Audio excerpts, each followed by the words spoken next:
کسی میں ہو اگر قامی تو سب کچھ نامکمل ہے۔ ابھی آپ بارگاہ نبوی صلی اللہ علیہ وسلم میں ہدیہ نعت کی سعادت حاصل کر رہے تھے۔ حضرت علامہ حافظ قاری محمد عمران صاحب اب آئیے بلا تاخیر عظمت مصطفیٰ صلی اللہ علیہ وسلم کے چوتھے اجلاس کی تقریر کے لیے وحید احمد صاحب ممبر آف وقف بورڈ سے ملتمس ہوں کہ وہ جلسے عظمت مصطفیٰ صلی اللہ علیہ وسلم سے مخاطب ہے۔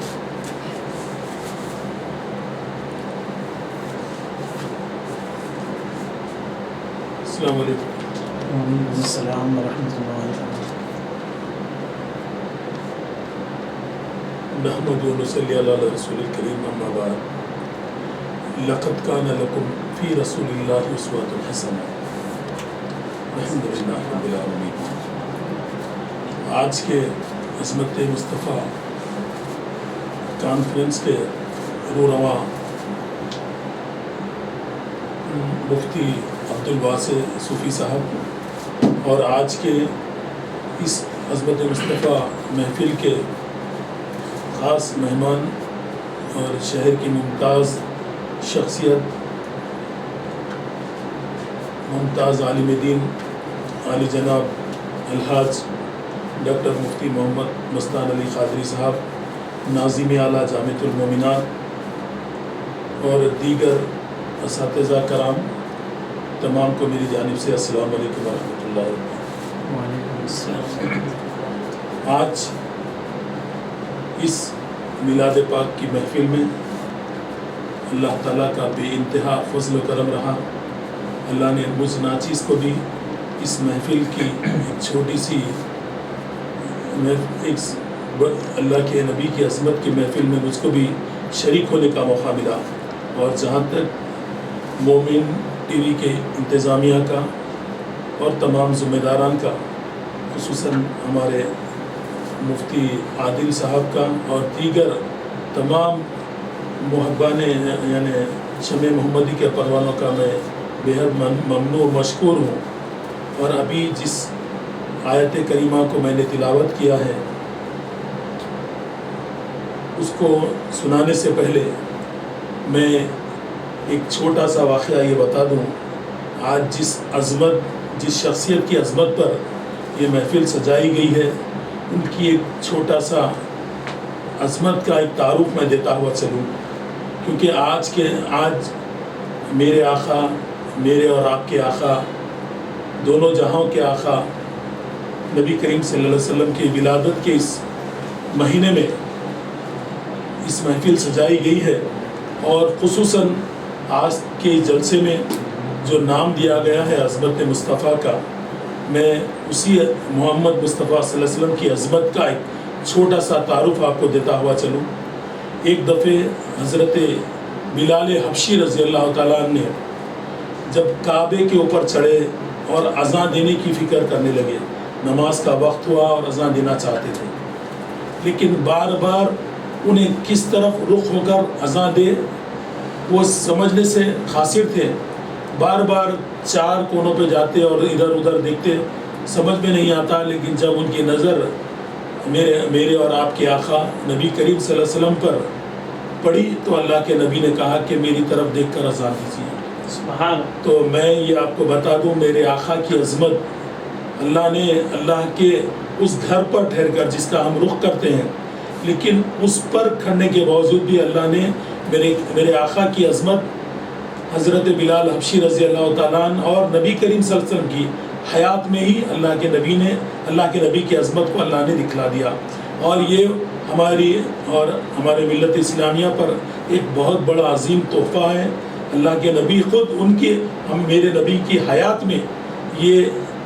معجزہ سمجھیے یا ایک کرامات سمجھیے، لیکن اللہ تعالیٰ خود یہ دکھانا چاہتا تھا، جس سے بلال حبشی رضی اللہ تعالیٰ نے پوری دنیا کے لیے، پوری امت کے لیے، نہ صرف امت بلکہ دونوں جہانوں کے لیے پیغام دیا ہے۔ اور جہاں تک میرے آقا کی عظمت کا سوال ہے، میں میرے آقا کی عظمت پر یوں کہوں گا کہ میرے آقا کی جب پیدائش تھی، یعنی ان کی یعنی میری سب کی یعنی بی بی آمینہ رضی اللہ تعالیٰ جو امت کی امہات المومنین میں شامل کیا جاتا ہے، میں یہ کہوں گا بی بی آمینہ رضی اللہ تعالیٰ جب آپ پیٹ میں تھے تو جو بھی جب خواتین حاملہ ہوتے ہیں تو اللہ کتنے تکلیفوں سے گزرتے ہیں، لیکن میرے آقا کی عظمت یہ تھی کہ ان کی ماں کو کوئی تکلیف ہوا نہیں کرتی تھی۔ اور میں آپ کو یہ بتا دوں کہ آج سے 1450 سال پہلے کی بات میں آپ کو صاف طور پر دکھلا دوں، جس وقت اللہ نے میرے آقا، میرے اور آپ کے آقا نبی کریم صلی اللہ علیہ وسلم کی جب ولادت اس دنیا میں کی، اس وقت اللہ کے نبی نے دنیا کے تمام عالم کے لیے ایک بہت بڑا پیغام چھوڑا ہے، کیونکہ جب میرے آقا کی پیدائش تھی ایران میں ایک آگ جلائی جا رہی تھی، میرے آقا کی پیدائش پر ہزاروں سالوں سے وہ آگ خود بخود بجھ گئی، اور کئی ایسے واقعات رونما ہوئے۔ اللہ نے دونوں جہانوں میں یہ بتلا دیا کہ میں نے اپنا پیارا اور عزیز بندہ، میں نے اپنے پیارے حبیب کو اس دنیا میں ولادت کر دی۔ اور یہ پیغام نہ صرف ہمیں بی بی حلیمہ سے بھی ملتا ہے جہاں پر میرے آقا کی بچپنا گزرا ہے، اور بی بی آمینہ خود، کیونکہ اس وقت ایک یہ روایت قائم تھا کہ جب لڑکے پیدا ہوتے یا لڑکے یا لڑکیاں تو دوسرے گاؤں کی عورتیں آتی تھی اور بچوں کو لے جاتی تھی اور بڑا کر انہیں بڑا ہوئے تک تربیت دیتی تھی، اس کے بعد لا کے ماں باپ کے حوالے کر دیتی تھی۔ تو ہر کسی کو بچہ مل گیا تھا، لیکن بی بی حلیمہ کو نہیں ملا۔ اس وقت میرے آقا نبی کریم صلی اللہ علیہ وسلم ایک واحد بچے تھے، پھر بھی بی بی حلیمہ خوشی خوشی میرے آقا کو اٹھا لیا، اور جب گھر کا رخ اختیار کرنے لگے، جس سواری پر وہ آئے تھے ان کا جو سواری تھی وہ بالکل دبلا پتلا اور آہستہ آہستہ چلتا تھا گھوڑا، اور جیسے ہی نبی کریم صلی اللہ علیہ وسلم نے جب اس پر یعنی آپ خود سواری پر جب بیٹھے تو ان کا گھوڑا بہت زیادہ تیز چلنے لگا۔ بی بی حلیمہ سے یہ بھی ملتا ہے کہ ان کی بکریاں دودھ کم دیا کرتی تھی، لیکن اللہ نے ان کے گھر کو بھی ایک برکت والا گھر بنا دیا، اور وہاں پر بکریاں اتنا دودھ دینے لگی کہ بی بی حلیمہ کہتی ہے کہ صرف میں اور میرے شوہر ہی استعمال کرتے تھے، لیکن اب میں، میرے شوہر کے ساتھ ساتھ میرے دونوں بچے خوب سیراب ہو رہے ہیں، اور نبی کریم صلی اللہ علیہ وسلم کو بھی دودھ پلایا جا رہا ہے، اس کے بعد بھی دودھ میں برکت ہی برکت ہے۔ تو یہ میرے آقا کی ولادت تھی، اور نہ صرف یہ بلکہ میرے آقا نبی کریم صلی اللہ علیہ وسلم کے تعلق سے نہ صرف آپ کے امتی نہیں بلکہ غیر امتی لوگ بھی، تمام مکے کے لوگ بھی میرے آقا نبی کریم صلی اللہ علیہ وسلم کے تعلق سے یہ کہتے ہیں کہ میں نے نبی کریم صلی اللہ علیہ وسلم کو بچپن سے لے کر جوانی تک کبھی جھوٹ بولتا ہوا نہیں دیکھا۔ آپ ہی کافر لوگ ہی میرے نبی، میرے اور آپ کے آقا نبی کریم صلی اللہ علیہ وسلم کو صادق اور آمین کے لقب سے پکارا کرتے تھے، اور آپ ایک سچے اور امانت دار تھے۔ اگر کسی کا کوئی آپ کے پاس مال رکھتا تو وہی مال امانت کے ساتھ اس کو لوٹا دیا کرتے تھے۔ کبھی کئی لوگ یہ کہتے ہیں کہ ہم نے کبھی محمد کو جھوٹ بولتا ہوا نہیں دیکھے صلی اللہ علیہ وسلم۔ میرے آقا کی اتنی بڑی شان، اتنی بڑی عظمت ہے کہ ایک دفعہ اور ایک بھی واقعہ میں آپ کو سناتا ہوا چلوں کہ ایک دفعہ طائف کی پہاڑیوں پر اللہ کے نبی نے جب دین کے پیام کو عام کرنے کے لیے، اسلام کی دعوت دینے کے لیے جب طائف کے پہاڑیوں پر چڑھ کر لوگوں کو جب دین کی دعوت دینے لگے کہ لوگوں نے بے تحاشا خطرے برسائے، لیکن جب جبریل آئے اور کہنے لگے اے اللہ کے نبی آپ حکم دیں تو میں ان دونوں پہاڑیوں کو ملا کر یہ طائف کے لوگوں کو میں کچل دوں، اللہ کے نبی نے کہا کہ نہیں، انہی میں سے اللہ ایسے لوگ پیدا کرے گا جو اللہ کے اس دین کو یعنی میری امت بن کر لوگوں کو تبلیغ کریں گے۔ تو میرے آقا کی عظمت، میرے آقا کی شان یہ ہے کہ اللہ نے نہ صرف بچپن سے بلکہ جوانی کے لیے، اسی لیے میں نے جو آیت کریمہ پڑھی ہے لَقَدْ كَانَ لَكُمْ فِي رَسُولِ اللَّهِ أُسْوَةٌ حَسَنَةٌ، میرے آقا کی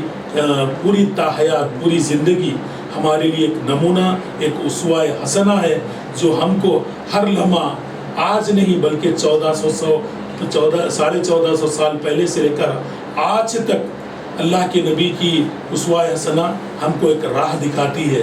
اور تا قیامت تک بھی میرے آقا کی لمحہ لمحہ زندگی ہمیں آنے قیامت تک بھی، جب تک یہ دنیا قائم رہنے والی ہے، میرے آقا کی زندگی ایک اسوہ حسنہ رہے گی، اور لوگ اس کو نمونہ بنا کر اختیار کرتے رہیں گے انشاءاللہ۔ جب تک اسلام باقی رہے گا، میرے آقا کی عظمت، میرے آقا کی احادیث، انشاءاللہ سنتیں بھی چلتی رہے گی۔ میں